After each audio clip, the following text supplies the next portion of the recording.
В большом доме на Рублевке, где хрустальные люстры отражали свет московского заката, жила служанка по имени Катерина. Ей было 35 лет, и она работала у богатого бизнесмена Николая Петровича уже 7 лет.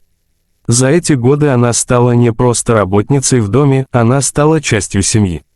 Николай Петрович был вдовцом. Его жена умерла 3 года назад от тяжелой болезни, оставив его одного с 8-летним сыном Мишей.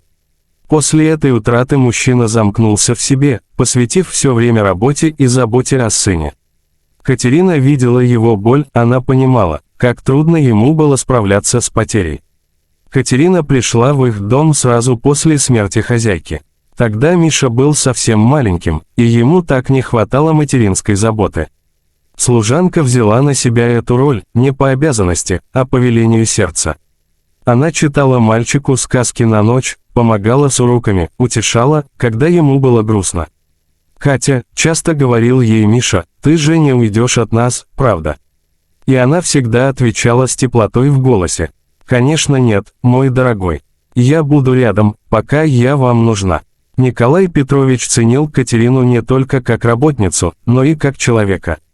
Он видел, как она заботится о Мише, как создает в доме атмосферу уюта и тепла. Постепенно между ними возникла особая связь, не романтическая, но глубокая, основанная на взаимном уважении и понимании. Однажды солнечным субботним утром, когда Николай Петрович работал в своем кабинете, а Миша играл в гостиной, в дом ворвались 3 мужчин в черных балаклавах. Это были необычные грабители, они знали, где находятся камеры, как отключить сигнализацию. Кто-то из окружения Николая Петровича предал его. Катерина в этот момент убиралась на 2-м этаже. Услышав шум и крики внизу, она осторожно спустилась по лестнице. Сердце ее замерло, когда она увидела картину в гостиной. Николай Петрович стоял на коленях, руки за головой, а рядом с ним плакал испуганный Миша. «Где сейф?» – грубо спрашивал главарь, направляя пистолет на хозяина дома. «Я не скажу вам этого при ребенке», – твердо отвечал Николай Петрович. «Тогда мы заберем мальчика с собой», – злобно усмехнулся бандит, «может быть, тогда ты станешь сговорчивее». В этот момент Катерина поняла, что должна действовать. У нее не было времени вызвать полицию или подумать о последствиях.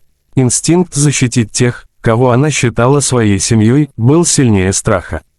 На 2-м этаже в спальне хозяина стоял старый дубовый комод. Катерина знала, что в верхнем ящике лежит тяжелая бронзовая статуэтка, подарок покойной жены Николая Петровича. Тихо, как кошка, она взяла статуэтку и стала спускаться по лестнице. Один из бандитов стоял спиной к лестнице, держа в руках сумку для денег. Катерина подкралась к нему сзади и с всей силы ударила его по голове. Мужчина рухнул без сознания. «Что за?» – обернулся второй бандит, но Катерина уже бросилась на него. Она не была сильной женщиной, но отчаяние и любовь к этой семье придавали ей невероятную энергию.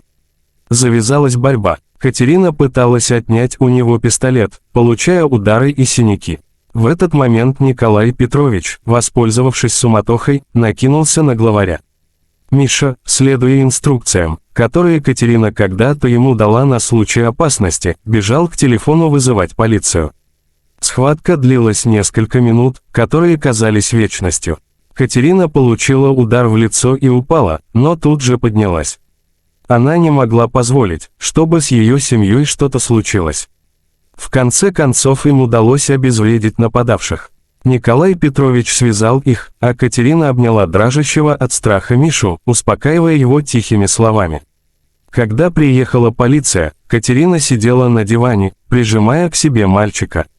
Ее лицо было в синяках, губа разбита, но глаза светились облегчением и счастьем. Они все были живы и здоровы. «Катерина», — сказал Николай Петрович, садясь рядом с ней, — «вы спасли нас. Вы рисковали своей жизнью ради нас». «Это моя семья», — просто ответила она, — «как я могла поступить иначе?» Николай Петрович посмотрел на эту удивительную женщину, не красавицу, не аристократку, а простую служанку с большим сердцем. В ее глазах он увидел то, что потерял после смерти жены, безусловную любовь и преданность. «Катя», — шепотом сказал Миша, — «ты настоящий герой».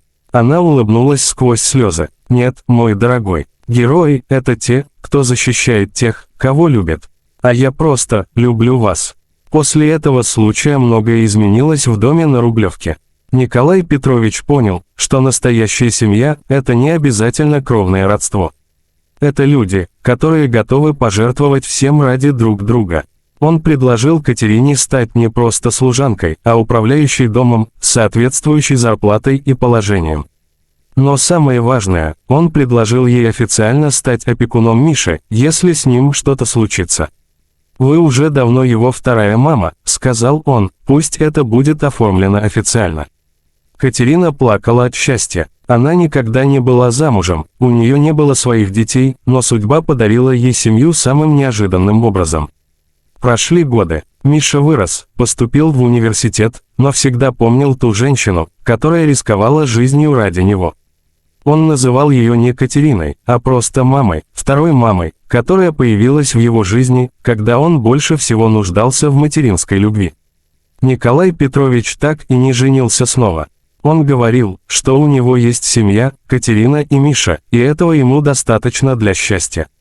А Катерина, она продолжала жить в том же доме, но теперь не как служанка, а как хранительница семейного очага. Каждый вечер она благодарила судьбу за то, что привела ее в этот дом, к этим людям. Иногда, вспоминая тот страшный день, она думала, жизнь непредсказуема. Никогда не знаешь, когда тебе придется сделать выбор между безопасностью и любовью. И каждый раз выбор должен быть в пользу любви. Потому что настоящая семья – это те люди, ради которых ты готов рисковать всем. И неважно, связывает ли вас кровь или просто искренняя привязанность. Важно то, что вы готовы защищать друг друга, поддерживать в трудную минуту и делить радости и печали. В доме на Рублевке теперь царила особая атмосфера. Это был дом, где каждый знал свою ценность, где уважали друг друга и где понимали, самое дорогое в жизни – это не деньги и не положение в обществе, а люди, которые рядом с тобой. И когда вечером они собирались за ужином, Николай Петрович, Катерина и приехавший из университета Миша, каждый из них знал, что находится в кругу самых дорогих людей. Людей, которые не просто живут под одной крышей, а составляют настоящую семью. Семью, которая родилась не из крови, а из любви, преданности и готовности жертвовать ради других. Такие семьи – самые крепкие.